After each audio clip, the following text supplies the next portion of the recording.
చూపించినందుకు చాలా సంతోషిస్తున్నాను. నిజమే, దేవునితో సహవాసం చేయటం మంచిది. ఎవరితో చేయాలి సహవాసము? దేవునితో సహవాసం చేయడం మంచిది.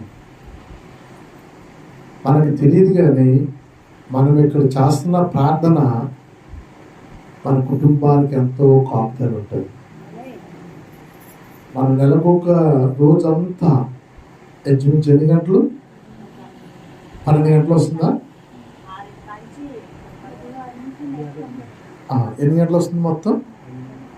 ఇంచుమించు 14 గంటల వరకు, నెలలో 14 గంటలు ఆగకుండా కంటిన్యూగా ఒకరు చేస్తుండగా మరలా మరొకరు వచ్చి మోకరించి స్తుతియాగం చెల్లిస్తున్నామంటే అప్పుడు చేసి వెళ్ళిపోతున్నాం. కానీ ఆ ప్రార్థన మన కుటుంబాలకి ఒక ఐరన్ డ్రోన్లా కాస్తుంది. అలాగే చెప్పండి, అంత కాపుదల ఉంది ఆ ప్రార్థనలో. సాక్ష్యాలు చెప్పిన వారి కొరకు ప్రార్థిస్తాము. అలాగే మన సంఘంలో నాకుండే నమ్మకం ఏంటంటే ఎవరు సాక్ష్యం చెప్పారో ఆ సాక్ష్యం కొరకు ప్రతి ఒక్కరూ వారి దగ్గర ప్రార్థన చేస్తారు. నాకు తెలుసు, తక్కువ చేసేవాళ్ళు తక్కువ, ఎక్కువ చేసేవాళ్ళు ఎక్కువ, ప్రతి ఒక్కరూ మాత్రము వారి కష్టం గురించి ఎవరైతే సంఘంతో చెప్పుకుంటారో వారు ప్రార్థిస్తారు మన సంఘంలో. నాకు బాగా తెలుసు. అందుకని మన సంఘంలో ఖచ్చితంగా కార్యం జరుగుతుంది. ఆలస్యమైన సరిగ్గా ఘనమైనది నివేదిస్తారు. దేవుని స్తోత్రం. ప్రతి ఒక్కరూ కూడా దాని యందు విశ్వసించండి, విశ్వాసం ఉంచండి.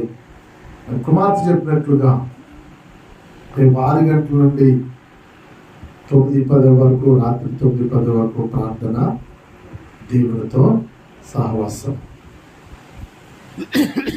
చాలా మంచిది. ఈరోజు దేవునితో నడిచిన వారి గురించి కూడా చూద్దాం. తను ఏం చెప్తుందో నాకు తెలియదు, చదవపరుచుకుంది. కానీ నేను కూడా చెప్పకపోతే ఎవరు అడగకపోయినా ఇంటికి వెళ్ళాక శాంతం గారు అడుగుతారు, మీరు వాక్యం చెప్పలేదు ఏంటండి, మీరు వాక్యం చెప్పలేదు ఏంటండి అని మాత్రం అడిగే వ్యక్తి మాత్రం నాకు భయము.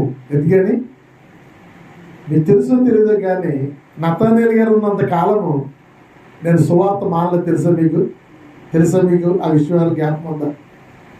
ఏ ఒక్క వారం నేను తాడిపిత్త రాకపోతే ఆ వారం ఆదివారం అతను అడిగేవాడు, ఏంటంటే మీరు వస్తారని ఎదురు చూస్తూ కూర్చున్నాను, సావుకారు దగ్గరికి వెళ్ళకుండా ఇంటి దగ్గరే కూర్చున్నాను, మీరు వస్తారని.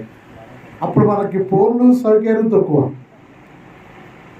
మీరు రాకపోతే మా బాధ రావద్దు చెప్పుకోండి, మీరు రాకపోతే ఎలాగండి అని కూడా ఆయన గురించి భయపడి వచ్చేవాడి అంటే ఖచ్చితంగా. అలాగేంటంటే శాంతం గారి గురించి నేను 2 మాటలు మీకు చూపించి నేను ముగిస్తాను. దీని మనకి యొక్క పరిశుద్ధ కార్యక్రమం ఉంది కాబట్టి కుమార్తె చెప్పిన మాటలు, దేవునితో సహవాసం ఉండుట మంచిది. ఎవరితో సహవాసం పెట్టుకోవాలి? మనుషులతో సహవాసం పెట్టుకుంటే ఏముంది? ఒక్కో వ్యక్తితో మనిషితో సహవాసం పెట్టుకోండి. ఒక 6 రోజులు చేయండి ఎవరితో సహవాసము. 7వ రోజు, 8వ రోజు, 9వ, 10వ రోజు రాబోతుకి గొడవ వచ్చేది ఎవరితో మళ్ళీ. నువ్వు నమ్మేసి నీ బ్రతుకులో ఉన్న విషయాలు, నీ కుటుంబంలో ఉన్న విషయాలు అన్నీ చెప్పేస్తావు ఆవిడతో. ఆవిడేళ్ళు పక్క ఆవిడతో చెప్పేస్తుంది. ఇంకా మళ్ళీ రోజు నేను అడుగుతుంది ఇలాగంట కదా అని. ఏదో నా కుటుంబ బాధలు అన్నీ నా దేవుడు కూడా ఆవిడతో చెప్పిందా? గొడవ. అదే నువ్వు ప్రభుతో చెప్పుకో, దేవుడితో సహవాసం చేసి. ప్రభువు కూడా చెప్తారా? అదే చెప్పింది కుమార్తె. నువ్వు ప్రభుతో సహవాసం చెయ్యి, నీ పని చేసుకో, నీకున్న పనులన్నీ చక్కబెట్టుకో. తాళం మన దగ్గర ఉంది, నీ చేతిలో ఉంది, వచ్చి ప్రభుతో చెప్పుకో. హల్లెలూయా. దేవుడితో సహవాసం గురించి చక్కగా చెప్పిందమ్మా. దేవుడితో సహవాసం చేసేవారు నూతన బలం పొందుతారు. నేను ఒక అన్యుడు షాప్ దగ్గరికి వచ్చి మంచి సాక్ష్యం చెప్పాడు. ఎవరో తెలుసా? నేను టీవీలో చూస్తున్నానండి, ఒక పాస్టర్ గారు వచ్చి ఇప్పటి నుంచో నడవలేని ఇలా పట్టుకుని నడిపించేస్తున్నారు. అది మాత్రం నాకు అంతగా నమ్మడానికి అంగీకరించలేదు. కానీ చర్చికి వచ్చేవాళ్ళు మాత్రం బాగుపడడం నేను చూశాను. ఇలాగే చిన్న దెబ్బ తగిలితే అది మారడానికి 2 వారాలు పడుతుంది కదా. ఏమండి, వచ్చిన మనిషిని ఇలా నడిపించడం అనేది అసలు అది నమ్మబుద్ధం లేదు, అది వృత్తిదని నేను అనుకుంటున్నాను. కానీ చర్చికి వెళ్ళే వాళ్ళు మాత్రం బాగుపడడం మాత్రమే చాలా మందిని చూశాను. వాళ్ళు 1 వారంలో 2 వారంలో బాగుపడినట్టుగా నేను చూడలేదు. అంత సాక్ష్యం చూడండి. వారు వెళ్తా ఉంటే బాగుపడి నేను చూశాను. ఒక పూజలు చేసే వ్యక్తి చెప్తున్నాడు. ఈరోజు మనం అలాంటి డ్రామాలు నమ్మేస్తున్నాం. బైబిల్ మనం నమ్ముతూ విశ్వసిస్తూ ఏమండి వెంటనే స్వస్థత అనేది చాలా అపోస్తులు కావాలి. దానికి విశ్వాసం ద్వారా జరిగేది మాత్రము ప్రతి సంఘంలో జరుగుతుంది. దేవుని స్తోత్రం. ఈరోజు 2 వ్యక్తులు చూపిస్తాను. ఆదికాండము 5:22 వచనంలో ఒకటి కుమార్తె చెప్పింది దేవుడితో సావాసం అయితే, 2 రోజు నేను మీకు చెప్పవలసిన విషయం అంటే దేవుడితో నడువుట. ఏంటి ఏమవుతుంది? సావాసం చేస్తే సావాసం చేస్తుంటే మరి నడ్డం ఎవరితో ఉంటుంది? దేవుడితోనే ఉంటుంది. నువ్వు సావాసమైనా దేవుడితో నడ్డమైనా ఒకటే. ఇక్కడ ఆనోకు మెతూషెలను కనిన తర్వాత 300 ఏండ్లు దేవునితో నడుచుచు, అంటే దేవునితో నడవడం ప్రారంభించాక పెళ్లి చేసుకున్నాడు, దేవునితో నడవడం ప్రారంభించాక పిల్లలు కన్నాడు, కుమార్తెలు కన్నాడు. కానీ దేవుడితో నడుస్తున్నాడు. చాలా మంది ఏమంటారు, ఇప్పుడు ఎప్పుడో నీకు ఎందుకురా దేవుడు ముసలోడు అయిపోతారు తప్పుకోక అంటారు. మన హిందువులు అయితే ముసలోడు అయిపోయిన తర్వాత నీకు ఇక్కడ ఏ పని, నువ్వు వెళ్ళి రాంకోల్లో కూర్చోక అంటారు. ఆ రాంకోల్లోకి వెళ్ళడానికి ఎక్కడ ఒప్పుకుంటుంది? ఒకవేళ వెళ్తే మాత్రం కూర్చోడానికి నేను 3 వారాలుగా గమనిస్తున్నాను. అన్నీ కింద కూర్చొని చాలా ఇబ్బంది పడుతున్నాను. కింద కూర్చొని పోతున్నాడు. వయసు మీద పడని నేనంతే. అడుగు పెట్టగానే కూర్చోడు రెడీ చేయడం వల్ల వాడికి. ఎందుకంటే కూర్చుని పోతాడు అందరిలో ఏదో రకంగా. కానీ ఇబ్బంది పడుతున్నాడు. ఇబ్బంది పడవద్దు. స్త్రీలైనా పురుషులైనా దేవుడు మనకి ఒక 20 కూర్చుని వరకు ఇచ్చాడు. కూర్చొని చూడదు కాబట్టి కూర్చొని వేసుకోండి. ఏమి ఎవరు మిమ్మల్ని ఏమి కూడా నవ్వరు. ఇతను పిల్లల కంటూ దేవుడితో కలిసేది. దేవుని స్తోత్రం. ఎంత అద్భుతమైన మాట అండి. ఎవరితో నడవాలి మనము? ఎందాక చక్కగా అందరూ చెయ్యి తీసారు. 3వ నెల 2వ తారీఖు రాబోతే ఏమందంటే అమ్మాయి, మనం అన్యుల ఇంటికి వెళ్తున్నాం కదా, వెళ్ళి ప్రార్థన చేసి వచ్చేస్తున్నాం. అలా కాకుండా 2 రకాల 3 రకాల ఫ్రూట్స్ కవర్లో వేసి మన యొక్క సంఘం తలుపుని క్యాలెండర్ కొట్టించి సంఘస్థులందరూ గ్రూప్ ఫోటో తీసుకుని అంటే మేము కూడా ఉన్నాం. ఒక పక్కనే మన సంఘం ఫోటోతోటి క్యాలెండర్ కొట్టించి అలా మనం ప్రతి ఇంటి దగ్గర ఒక క్యాలెండర్ ఫ్రూట్స్ వేస్తే బాగుంటుంది. కానీ వెళ్ళి ప్రార్థన చేసి వచ్చేయడము బాగోదు. ఇది సంఘస్థుల ద్వారా కార్యాన్ని నేస్తూ అన్నాడు. దేవుని యొక్క కృప చేయడం మంచిదే. ఎలాగంటున్నప్పుడు అన్యులింటికి వెళ్ళినప్పుడు 2 రకాల ఫ్రూట్స్ ఇస్తే చక్కగా మనకు కూడా ఇబ్బంది లేకుండా వాళ్ళ ఇంటికి వెళ్ళాలని కూడా హ్యాపీగా చెప్పడానికి చక్కగా ఉంటుంది. మంచిదే ఆలోచన. చేద్దాం, నేను కూడా ఇస్తాను. ఇతను వివాహం చేసుకుని పిల్లలకంటూ దేవుడితో నడవడం నేర్చుకున్నాడు. దేవుడితో నడవడం అంటే ఏంటి? మంగళవారం ప్రార్థనలో ఉంటే దేవుడితో నడవడం, ఆదివారం ప్రార్థనలో ఉంటే దేవుడితో నడవడం, మన పనులు ముగించుకున్న తర్వాత ప్రార్థన చేసుకోవడం దేవుడితో నడవడం. ఏమండి, మా అన్నయ్య గారు అబ్బాయి పెద్దోడు ఫోన్ చేసి మాట్లాడుతూ భక్తి గురించి మాట్లాడుతూ ఆయన ఒక సాక్ష్యం ఇచ్చాడు నాకు. ఎవరో తెలుసా?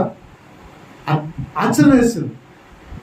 మీ యొక్క క్రైస్తవులు బలంగా ఉండడానికి నాకు అర్థమైంది ఏంటంటే, నేను మా అమ్మమ్మని చూసేవాడిని చిన్నప్పటి నుంచి. ఎన్ని పనులున్నా మేము ముగ్గురు పిన్నమ్మల కొడుకులు, మనవలు, మనవరాండ్రులు, ఒక 10 మంది 15 మంది, వీళ్ళందరినీ మమ్మల్ని సవరించుకుని రాత్రి 12 జరిగాని ప్రార్థన చేసుకోకుండా పడుకుండేది కాదు. పండుగ వచ్చింది కదా, ఎవరు లేనప్పుడు ఎక్కువ చేసుకునేది. కానీ అయినా సరే కానీ ప్రార్థన చేసుకుని భాషలో మాట్లాడి మళ్ళా తెలగట్లు మళ్ళీ లేచి మళ్ళీ ప్రార్థనలో ఉండేది మాకంటే ముందు. ఇలాగా క్రైస్తవులకి సేవకులు ప్రార్థన నేర్పిస్తారు కాబట్టి వాళ్ళ భక్తులు ఎప్పుడు కూడా యథార్థంగా ఉంటారు. మేము ఏదో ఒక వారం చేస్తాము, వెళ్తాం, గుడి దగ్గరికి వెళ్తాం, కొబ్బరికోడి వెళ్తాం, వచ్చేస్తాం. మళ్ళీ వారం వరకు మాకు ఇక లోకంలో మాటలు, సినిమాలు, షికారీలు ఇదే. కానీ ఈ భక్తులు మాత్రము నిజాతి ఉందని ఒప్పుకున్నారు. దేవుని స్తోత్రం. హల్లెలూయా. అంటే ఇప్పుడు మనకి ఏం నేర్పించాడట? ఒక అన్యుడు ఏం చెప్తున్నాడు? ఒక క్రైస్తవుగా ఉంటే ఉదయం సాయంత్రం ప్రార్థన చేసుకుంటే ఆ వ్యక్తి పడుకోడు, బలం పొంది దేవునితో సహవాసం చేస్తాడు. అమ్మాయి చెప్పిందంటే ఉదయం లెక్కనే ప్రార్థన చేసుకోవాలి, రాత్రి ప్రార్థన చేసుకోవాలి, సమయం దొరికితే మీ ఇష్టం. ఇంకా ఈ వ్యక్తి దేవుడితో నడుస్తున్నాడు. దేవుడితో నడాలంటే ఎలా కుదురుతుందండి? నేను మీతో నడాలంటే ఆదివారం ఇక్కడ రావాలి, మీతో నడాలి. అతను దేవుడితోనే 300 సంవత్సరాలు నడిచాడంటే దేవుడిని భూమి మీదకి రప్పించుకుని దేవుడితో నడుస్తూ ఉన్నాడు. దేవుడి స్తోత్రం. భూమి మీదకి వచ్చామని అండి ఆయన ప్రతిరోజు ఆయన గురించి. ఎందుకని? ఆయనతో నడడు సరదా, ఆయనతో నడడు ఇష్టము, ఆయనతో నడము పరిపూర్ణత. ఈరోజు కూడా దేవుడు మనతో నడవాలని ఇష్టపడుతున్నాడు. మనం ఆయనతో నడవాలని మనం ఇష్టపడాలి. హల్లెలూయా. ఈయన ఇలా నడుస్తూ ఉన్నాడు. రెండో వ్యక్తి కూడా చూద్దాం. రెండో వ్యక్తి అదే గ్రంథము ఆదికాండము 6:8 8-9 చదివి, అయితే నోహాము దేవుని దృష్టి కృపనొందిన వాడాయను. కృప అనగా దేవుని దృష్టిలో మనం ఏమై ఉండాలి? కృపనొందిన వారై ఉండాలి. 9 నోహాము వంశవళి ఇదే. నోహాము నీతిమంతుడు, తన తరములలో నిందారహితుడు. తన తరములలో నేను అనుకుంటాను ఒక 1000 రెట్లు ఆనోకే రైటు. ఆనోకుండే కాలంలో కొంత మంచి కాలం నీతిమంతుడుగా ఉండడానికి. ఆనోకుండే సంవత్సరాల్లో కొంత బాగుంది కాలం. నోహా ఉండే కాలం అలాంటిది కాదు, ఇప్పుడున్న కాలం లాంటిది. ఇప్పుడు మనం ఉన్న కాలం లాంటిది. నిజం చెప్పాలంటే ఇంచుమించు నోహా ఉన్న కాలానికి వచ్చేసాం, మనం దగ్గరికి వచ్చేసాం. అలాంటి కాలంలో కూడా అతను ఎలా ఉన్నాడట? నిందారహితుడిగా ఉండి. చదివండి అమ్మ. నోహాము దేవునితో కూడా దుష్ట జనాంగం మధ్యని మంచి సహవాసం లేదు, మంచి స్నేహితులు లేరు. అలాంటి సమయంలో కూడా ఇతను ఏం చేస్తున్నాడట? దేవునితో నడుస్తున్నాడట. హల్లెలూయా. గ్లోరీ గారు సాక్ష్యం చెప్పాడు, ఒక మాట చెప్పారంటే, ఎవ్వరు నాకు తోడు. నోహాబు కానీ ఆనోకు కానీ ఎన్ని కుటుంబాలు ఉన్నాయి కదా, పిల్లలు ఉన్నారు కదా, నేను వాళ్ళతో నడిచానని ఏమో చెప్తున్నాడా? ఉండరు. నడుద్దారైనా ఉండరు. అవునా కదా? దేవునితోనే మనం నడుస్తాం. అందుకనే ఒక మాట ఒకటి చెప్తుంది, సృష్టికర్త నీకు భర్త అయి ఉన్నాడని. ఏమైనాడట? మరి స్త్రీ పురుషులకి దేవుని స్తోత్రం. హల్లెలూయా. సృష్టికర్త ఏమైనాడట? భర్త అయి ఉన్నాడట. కుటుంబానికి భర్తకి ఎంత బాధ్యతో ఒక విశ్వాసికి దేవుని పట్ల ఉన్నంత బాధ్యత కలిగిన దేవుడు మన పట్ల. అయితే మనం నేర్చుకోవాల్సింది, ఈ ఇద్దరు వ్యక్తులు దేవునితో ఎలా నడిచారు. నడవడానికి కావలసిన వాక్యం ఏం చెప్తుంది, మనం ఎలా ఉంటే నడవగలుగుతాం. కొన్ని వాక్యాలు పురుషులు జాగ్రత్తగా వినాలి.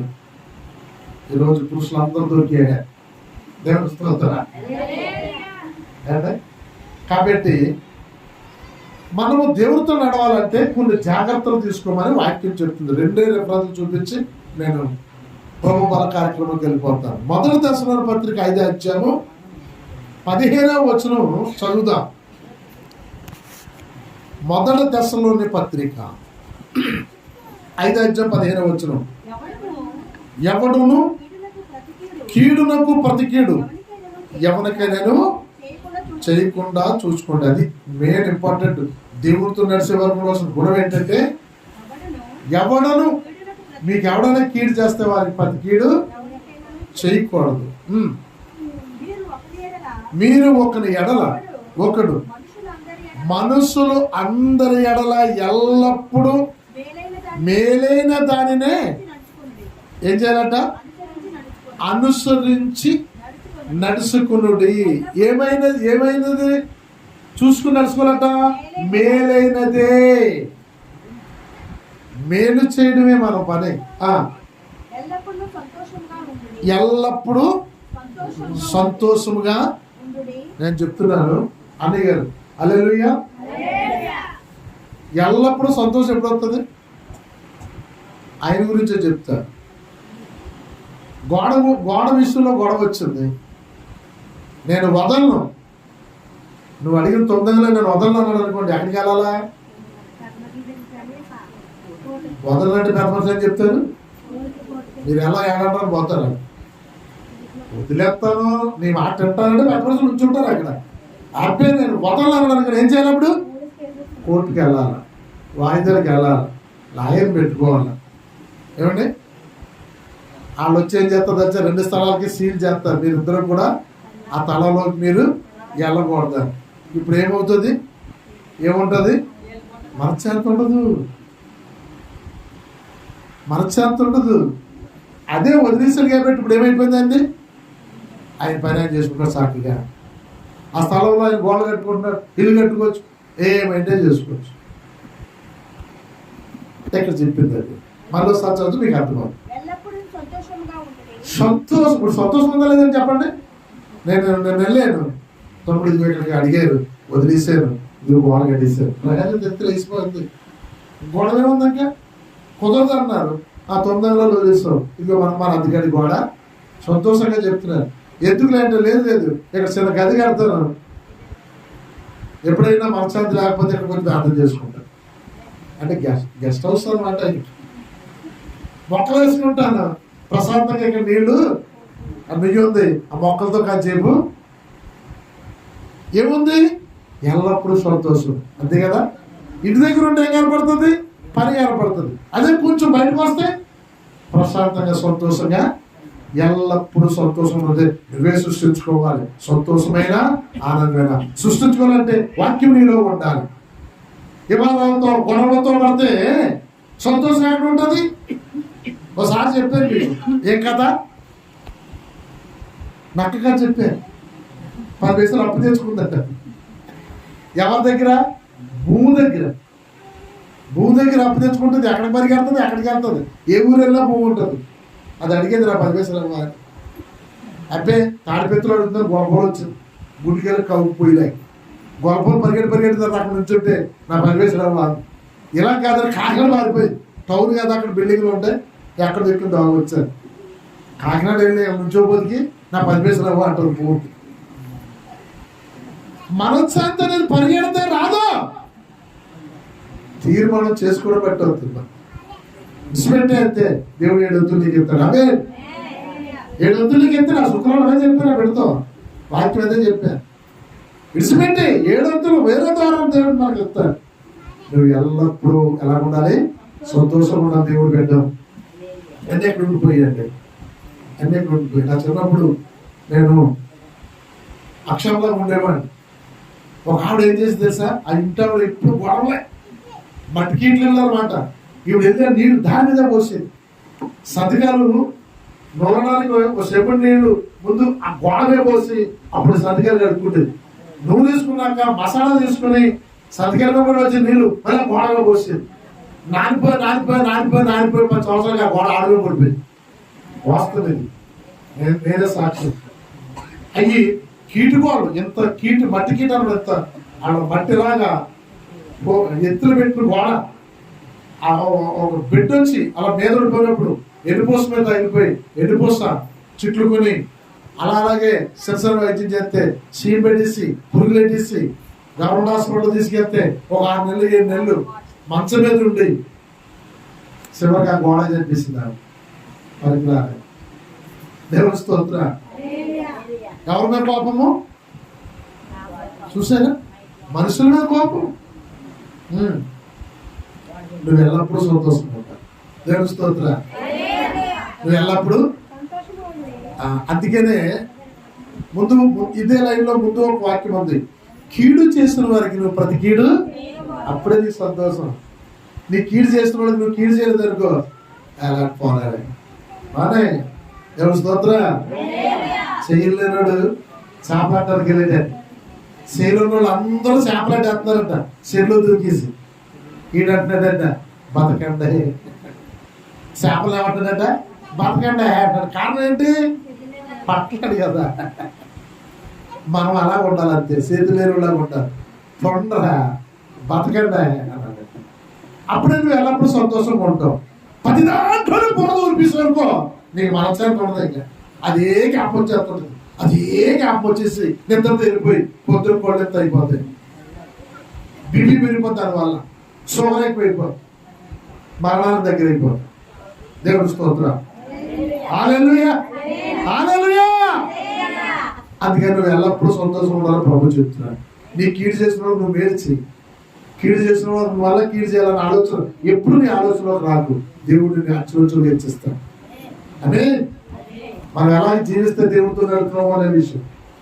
ఇలాంటి క్రియలు మనం చేస్తుంటే మనం దేవుడితో నడుతున్నాం. నిజంగా దేవుడితో నడుచున్న వారే అలా పని చేయగలుగుతారు అంతే తప్ప దేవుడు వచ్చేసి మన భోజమే చేసి నడిపించు కాదు. దేవుడు స్వామి ఎప్పుడు నీతో ఉంటారు. నమ్మిన వారు దేవుని స్తోత్ర. దేవుని యొక్క సాయులు మనతో ఎప్పుడు మనతో ప్రయాణం చేస్తూ నడుపుతాడు. అడుగులు అడుగు వేసి నడుస్తూ ఉంటాడు.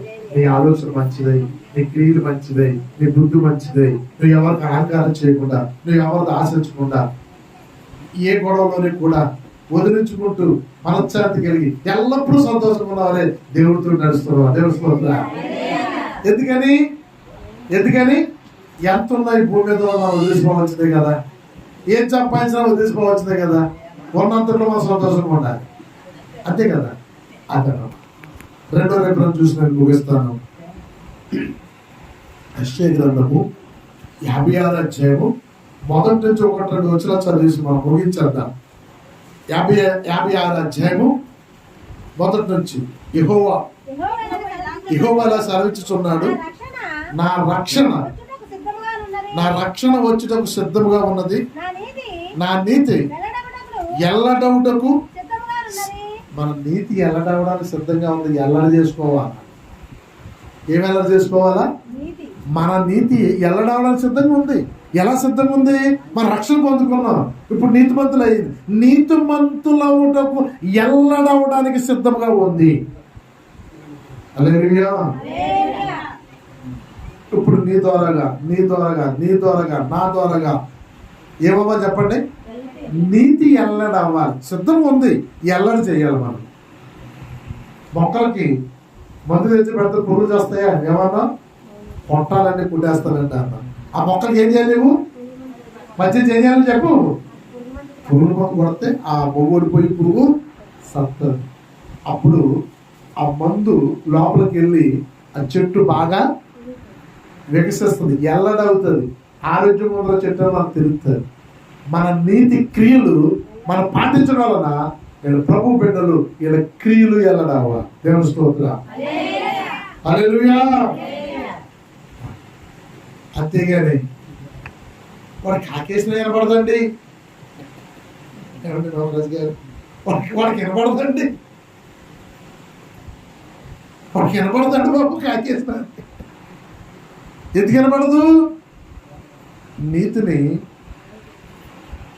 ఎల్లడి చేయలేకపోతున్న పాపం వ్యక్తి. ఇంకా చదువుతాం.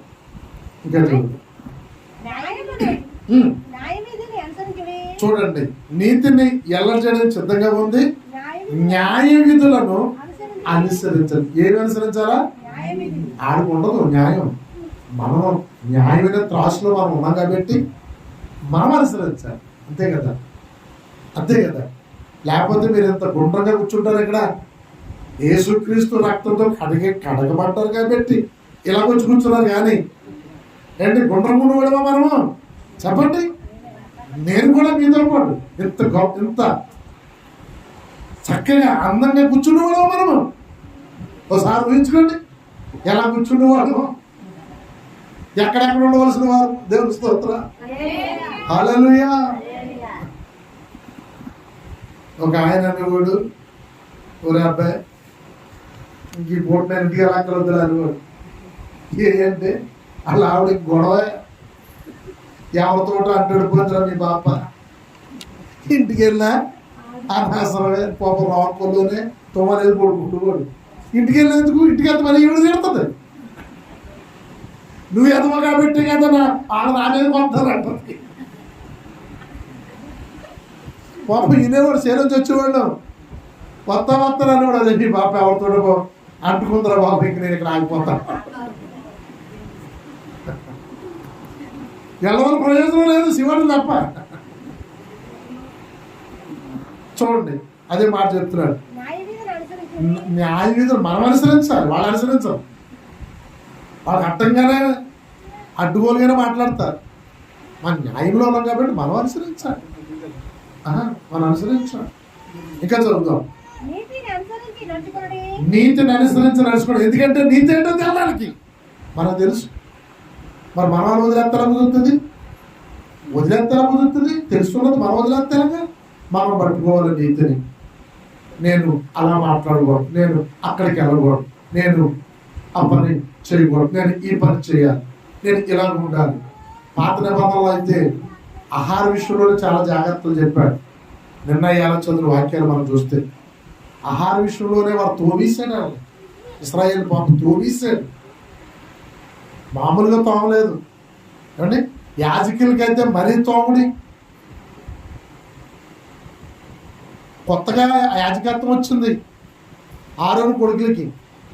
అజ్ఞేగా దారుకున్నారు, కావాలని ఏం చేయలేదు పాపం.